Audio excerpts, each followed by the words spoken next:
अस्सलाम वालेकुम फ्रेंड्स, आज हम एज यूजुअल साइट विजिट पे आए हुए हैं, जो वीकेंड साइट विजिट होता है हमारा।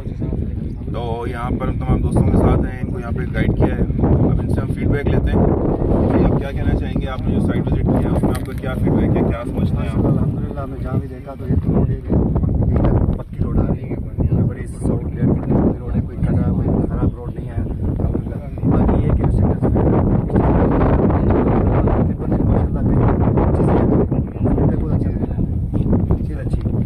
जी दोस्त, आप क्या कहेंगे?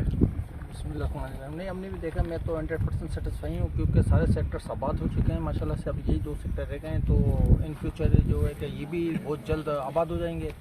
तो लाजिम बात है, फिर इसको वैल्यू उसकी अप होनी है। तो माशाल्लाह बहुत अच्छा प्रोजेक्ट है ये, अल्हम्दुलिल्लाह। ये नहीं कि फ्रेंड्स, हमारा ऑफिस गुलबर्ग में है, आयशा मंजिल के पास। अगर आप भी इंटरेस्टेड हैं तो हमारा ऑफिस विजिट करें, तो आपको इंशाल्लाह ताला 100% सेटिस्फेक्शन होगी। Thank you.